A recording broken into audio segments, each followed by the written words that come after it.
What's up, connoisseurs? It's Rod with Pow Group. Welcome back on The Pursuit of Wealth, your home for MJ stocks, crypto assets, news, and interviews. Home to the absolute best MJ community as well. Today is Friday, August 9th. Happy Friday, and hope you're doing well. In this video, we got an exciting update. I tried a brand new drink from Tilray. They acquired Trust Beverage Co. from Molson Coors, and it's the XMG brand. They have a new XMG Zero, and it's a cream soda zero flavor. Oh my God. You have to try this product. It is fantastic. I would give this a 10 out of 10. We'll go through all of the details. I did pick it up yesterday, late last night. I would have did a product review, but it was late, and I stopped by Canna Cabana, which is owned by High Tide, and picked it up on the Elite membership. So we'll discuss all of this and more. Before we get to it, though, make sure to smash the like. It helps support me in the channel. And if you're new, you can subscribe, tick the bell, all that good stuff. You'll be notified on any future product reviews, when I post new content, or when I go live. As always, this is not financial advice. I'm not a financial advisor, and you should never buy or sell anything based on anything that I say or write. And full disclosure, I do own Tilray in my MJ portfolio. It is by far my largest holding. You can also follow us over on X, formerly Twitter. The handle for that is @GroupPow. Going to be using that as my platform of choice going forward. It's the best way for me to get real-time updates out to the community and maintain constant communication just in case we ever get shut down here. And censorship's a real thing, so just in case we ever get cut off here on YouTube. But I also posted this as well on X, so you can kind of usually get first insight to that. But yeah, we'll go through the product here. Is perfect 10 out of 10. I couldn't believe the flavor profile. I haven't seen any new drinks for a while. There was a couple new drinks. There was the Molo berry flavor, and there was also, I think it was like the Molo, you know how they have the cider. They came out with like a berry flavor, and that one was okay. Had a lot less sugar as well, but this one, in my opinion, is by far the best new drink. So this is from Tilray, and it was the XMG brand from Trust, but as we know, they have now 100% ownership of Trust, and Trust is the #1 beverage brand in Canada. Just wait until this comes to the US. If you're in the US and you're listening to my voice, or you're in Germany or around the world, wait until you try these products. Try the tropical cream float as well. Oh my God. That one's like candy in a can, but there's like, I think 42 grams of sugar in that one. It's cane sugar, but you know, sugar nonetheless. So this is great for diabetics and things like that, or people who are trying to be, you know, mindful of zero sugar. There's sucralose in this one, but you know, everything in moderation, right? And you got to maintain it a balance, but it's a nice zero sugar option, and amazing taste, amazing quality at a reasonable price, and it's super effective. So 10 milligrams of the psychoactive component. Try not to say that on these videos. But I give this a 10 out of 10. So as you can see here in this picture, it was the Elite, the normal price at Canna Cabana, which again is a subsidiary of High Tide, was $7.99, but you have to buy it on the Elite price. I don't think you could buy it unless you were an Elite member. And right now it was $35 for an Elite member. So it was on discount, I think, from like 50 or 60 bucks. So I picked it up for $35 a couple of months ago, the Elite price. So I think this product's only for Elite members right now, but you should be able to find it in other locations and dispensaries. It's just probably not going to be as cheap as $5.10, but very reasonable price, and that's Canadian as well. And yeah, fantastic product, great price. Cream soda is one of my favorite, and I couldn't believe it whenever I seen it. Cream soda zero. Check this out. So 10 milligrams, less than 1 milligram of CBD. You got 10 calories per can, and it's a bigger can too, right? So it's was it 355 mil? So 355 mil, it's a lot bigger than those smaller XMG cans. And yeah, 10 calories, 0.2 grams of fat, 0 sugar, and only 1 gram of carb. We got carb water, we got natural flavor, you got your MJ emulsion, sunflower, you got MJ extract, citric acid, absorbic acid, sweet potato, and carrot concentrates for color, sucralose. So that's the sugar, or the sweetening agent. But yeah, you got to try this product. It's absolutely fantastic. Perfect 10 out of 10. And then check this out. I also got some No Future gummies. Those are 10 milligrams for $1.97 Canadian. Like, I got 30 milligrams and 3 different products for $9.60 total here in Alberta, Edmonton at Canna Cabana. So this, once upon a time, you'd pay $10 to $12 just for the drink. And that was before tax. And now a drink and, you know, 2 edibles, 30 milligrams total, came to $9.60. That's with tax included. So just absolutely fantastic. But yeah, this cream soda drink's highly effective. And I just want to bring up something as well, that Cureleaf, Boris Jordan, he's now the CEO of Cureleaf. He was the executive chairman, but now they switched from Matt Darren over to Cureleaf. And the reason why I bring it up is because on this call, you see here the Q2 2024 earnings call transcript. Go into that, and it's behind a paywall right now with Seeking Alpha. But essentially, I was on the call, and Boris Jordan believes that the beverage segment is going to be the biggest segment next to flower. So let that sink in for a moment.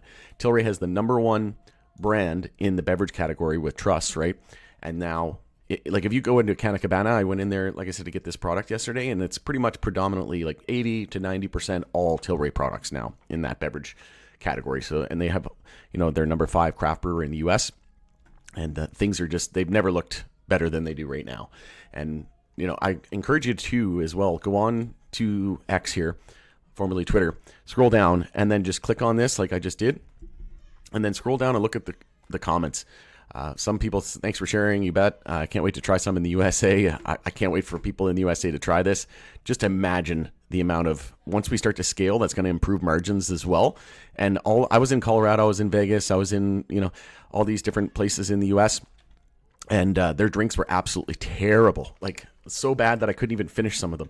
And once you try these ones, you'll just be blown off your rocker. And also I posted a video as well that, you'll just fall off your chair how good these are. But hemp drinks are ready. So Highball Energy is now available on Amazon as well, which they acquired from Anheuser-Busch, so the maker of Budweiser and Bev and ABI. And then they also said hemp drink formulations are ready. So you're going to be launching those in Texas and New Jersey to start. But the idea is to bring on more states eventually. And Cureleaf just launched hemp drinks as well. They're going to be in 25 states. And DoorDash is soon going to have Cureleaf products available in 13 states, I said, in a couple of months. So this is huge. We're going to have hemp drinks in the U.S., so Delta 9. And Tilray's going to take advantage of that. And they already have the best formulations in the business and the number one brand here in Canada. But then Mungie Boy, no disrespect to Mungie Boy whatsoever. We just disagree wholeheartedly. But, I made a post about this, and I encourage you to go through and just look at the comments on there because, some of the things that I see on the internet these days it's kind of frustrating because, people, he said 10 out of 10 drinks. I think it's a he. I'm not sure. It could be a she. But 10 out of 10 drinks, they are great. I agree. I tried them. But 0 out of 10 financials. So the thing I just caution people on is when you're looking at financials, are you looking at is this an established company? How long has this company been around? Are you looking at the financials from a value investing principle perspective? And what is the growth curve like? What is the growth story like? Are they operating across the world, right? Are they only in a select few markets? Are they only in a select few provinces and states? And I encourage you to go through this because, this is fear mongering. 10 out of 10 drinks, they are great. Agreed. I tried. 0 out of 10 financials. Well, that's the definition of fear mongering. If you don't say why the financials are 0 out of 10, what's the point? And I just said, how are their financials 0 for 10 and compared to who? Do the comparables have number one market share in Canada, number one market share in Germany, operations in every province in Canada, and plus operations in 20 plus countries, including the US and 5 continents? You have to remember that, Cureleaf is very similar to a Tilray. They both operate in Canada. They both operate in Europe. They both operate in the United States, and even more so than that, right? So you have to compare them too, and there's a lot of similarities. And I go through, and there's so many different replies here. But you got to go through this. I want to just go over really one part. There were so many comments here as well. But let me just see if I can find it. I should have had it brought up here.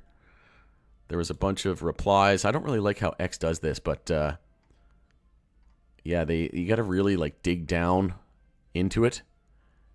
And yeah, I essentially went over the financials. Let me just see if I can find it here real quick. Man, they really got to figure this out. X is just terrible for this. I had the financials part, and I got to go back to my notifications, and it's just super, super frustrating.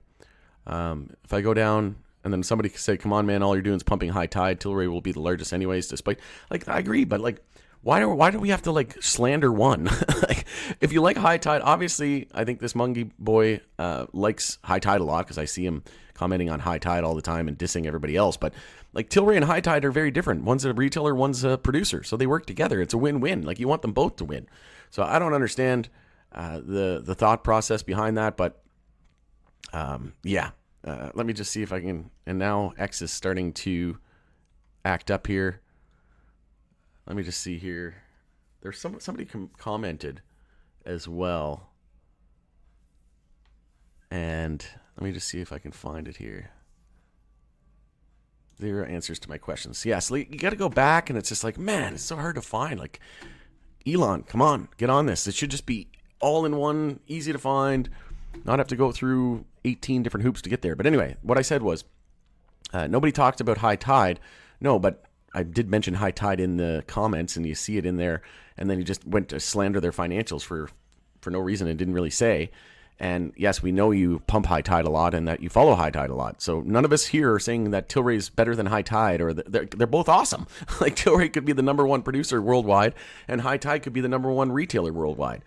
And then he said, 0 replies to my questions. Financial or bad, it's a fact. Product good, market share great, financial sucks.